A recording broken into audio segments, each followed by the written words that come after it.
పరిచర్యలో ఉన్నటువంటి ప్రతి వ్యక్తి బాగా గుర్తుపెట్టుకోవాల్సినటువంటి ఒక విషయం ఉంది. అదేంటి అంటే, అది బాప్తిస్మం ఇచ్చి యోహాను ఫాలో అయ్యాడు. ఆయన హెచ్చవలసి ఉన్నది, నేను తగ్గవలసి ఉన్నది. చాలామంది తెలియకుండా ఏం చేస్తారంటే, తమ్ము తాము హెచ్చించుకొని ప్రభువుని తగ్గిస్తారు.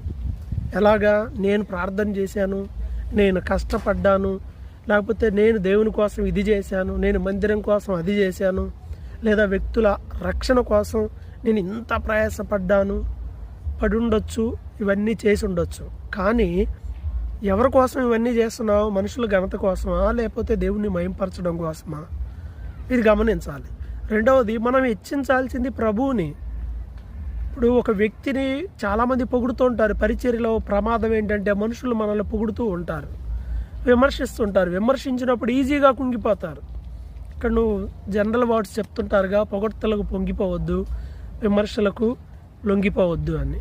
ఈ రెండు ఫాలో అవ్వాలి. అట్ ద సేమ్ టైం ఎవరైతే మనల్ని పొగుడుతారో వాళ్ళే మనకి ప్రమాదకరంగా మారతారనే విషయాన్ని కూడా గుర్తుపెట్టుకోవాలి. పొగిడే వాళ్ళతో ఎప్పుడూ ప్రమాదమే. సద్విమర్శలు తీసుకోవాలి, లేదా కాంప్లిమెంట్ ఫైన్ అంతవరకు. కానీ మనం పొగడబడుతున్నాము అంటే ప్రమాదంలో ఉంది. నువ్వు పొగుడుకుంటున్నావా? ప్రమాదంలో ఉన్నావు. ఇతరులు నిన్ను పొగుడుతున్నారా? ప్రమాదంలోనే ఉన్నావు. ఎందుకంటే యేసు ప్రభు అంతటి వాడినే ఎవరు ఆ స్థాయిలో పొగడలేదు ఆ రోజు లోకం.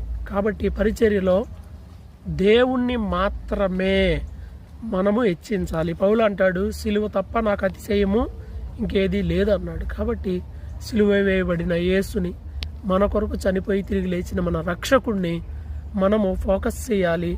ఆయన మహిమపరచాలి, ఆయన గణపరచాలి. ఈరోజు మనందరం ఏమై ఉన్నామో అదంతా కేవలం ఆయన వలన. ఆయన వదిలిపెట్టి మనం ఇలా విశ్వాసులు కూడా అలానే చేస్తుంటారు. నేనే ఈ సంఘానికి ఇలా చేశాను, అలా చేశాను. విశ్వాసులైనా సేవకులైనా గ్రహించాల్సింది ఏంటి అని అంటే, మనందరం ఏమై ఉన్నామో అది దేవుని దయ వల్ల మాత్రమే. కాబట్టి దేవుణ్ణి మహిమపరచడం మీద మాత్రమే కాన్సన్ట్రేషన్ చేయాలి. గుర్తున్నాడా? కొత్త నిబంధనలో అపోస్తుల కార్యంలో ఉన్న హేరోదు సింహాసనం మీద నుండి మాట్లాడినప్పుడు అందరు ఇది దేవుని స్వరమే కానీ మనిషి స్వరం కాదు అన్నారు.